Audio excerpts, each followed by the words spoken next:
Allahu Teala Ramazan ayını 10 üstünlük bilen dereceli etken. Birinçiden Allahu Teala şu Ramazan ayında urazanı jiberdi. Urazanı jiberip farz kıldı. İkinciden indi şu Ramazan ayında Allahu Teala rahmet bularak Allahu Teala'nın nasihatlerin Kur'an'ı jiberdi. Her biri bizge de yoxşılık bilen naşarlıkны, izgilik bilen yamanlıkны ayıra turgan Kur'an indirildi. Hem şulay Ramazan ayı ol Allahu Teala'nın rahmeti bilen mul bulgan ay. Allahu Teala'nın sevgili Resulü Muhammed aleyhissalatu vesselam hadislerin birisinde ayta, Ramazan ayı başında Allahu Teala cennetke emir birir. Ey cennet, kapkalarını aç. Ey cennet, özünün bizeklerin bilen bizeklen. Zaklamı benim ihlaslı bendeler sana kireşek deyip Allah-u Teala emir edir. Dördüncü üstünlük, o Allah-u Teala'nın cennet kapkaları açılır, hem cehennem kapkaları yapılır deyip kele. Şuşa Ramazan ayının hürmeti bilen, nuru bilen beyle, Allah-u Teala'nın emiri kile, hadislerde rivayet etile, Allah-u Teala cennetke emir birir. Ey cennet kapkalarını aç, cehennem kapkalarını yap.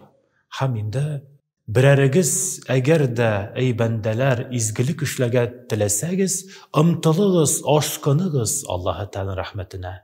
Eğer de birerigiz günah fikrin, günah uylarda bulsağız, birer günah işlerge niyetlesegiz, ol günahtan vaz kişigiz, tövbe kılığız, hem Allah-u Teala'nın rahmetine erişeşeksiz alabilse. Hem beşinci üstünlük, ol dayında teravih namaz. Teravih namaz, ol yestü namazından sonra okula turgan sünnet namazı, hem sunna muhakkada, bir güçlü sünnet bulup sanala. Ne için o teravih dep atala? Yal itte turgan namaz. Yani her bir ikişer rekat sayın, yaki dörter rekat sayın, biz biraz yal itip, vaazlaşıp, Kur'an okup, hem bigrek de zikirler eytip, Allah-u Teala'ga adım adım şuşa izgelik bilen namaz bilen yakınayabız. Peygamberimiz aleyhissalatu vesselam 23.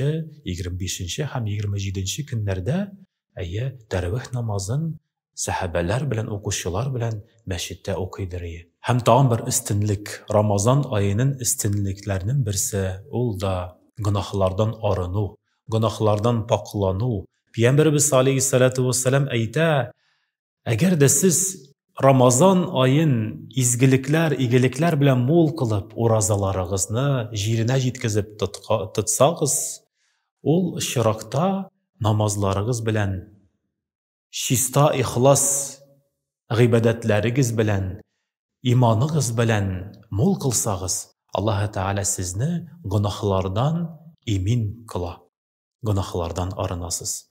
Şuna göre indi bigrek de şu Ramazan ayında günahlardan bir köp kişi arına, baklana, şistarına.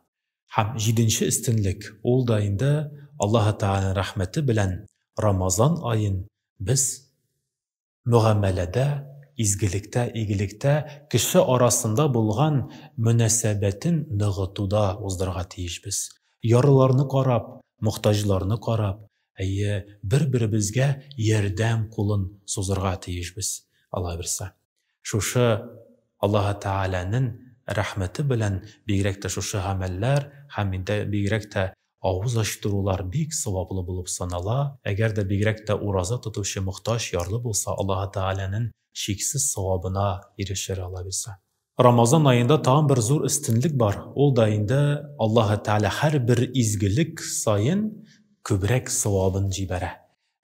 Mesela eğer de hadi aylarda biz namaz okusak sünnet namazın, Ramazan ayında ise ol namazları bizden farz namazları sünnet namazları hem barşa amel ibadetleri onlar 700'ge kadar tapkırlanır. Hatta Allah-u Teala ayta, ille demeger urazadan tış, çünkü uraza benim için.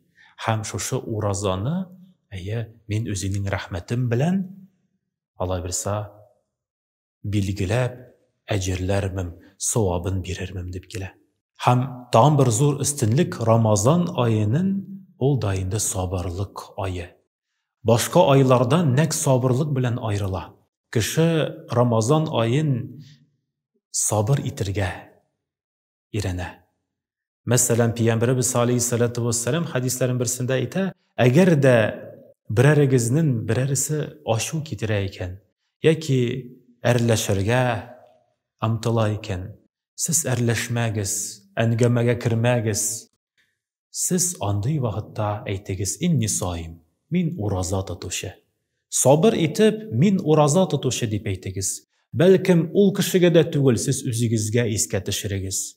Хәзер әрләшеп, әйткәләшеп, бер-берегезне рәнҗетеп, бөтенләй уразаның савабыннан мәхрүм булырга да мөмкинсез. Шуңа күрә инни саим, мин ураза тотам, һәм синең белән спорлашмыйм, мин сабыр итәм дип үзегезгә искә төшерегез.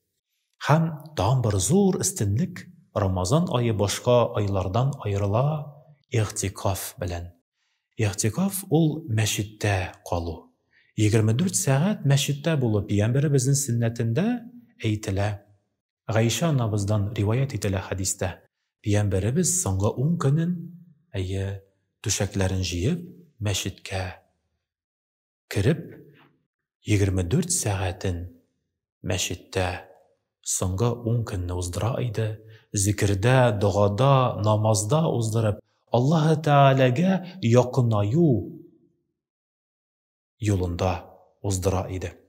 Аллаһ Тәгалә кабул итсен, һәрберебезгә дә изгелектә, игелектә булырга насип итсен. Шушы Рамазан айының өстенлекләренә ия булып, Аллаһ Тәгаләнең рәхмәтенә ирешергә насип әйләсен. Пәйгамбәребез әйтә, әгәр дә бәндәләр Рамазан айының бәрәкәтен, шатлыгын, сөенешен һәм бүләкләрен белсәләр, әлә тәмәннәү, Пәйгамбәребез әйтә, ел дәверендә 12 айның да Рамазан айы булсын дип теләрләр иде, дип килә. Аллаһ Тәгалә кабул итсен. Аллаһ Тәгаләнең рәхмәте, бәрәкәте һәм сансыз савабы һәрберебезгә дә ирешсен. Ассаламу алейкум ва рахматуллахи ва баракатуху.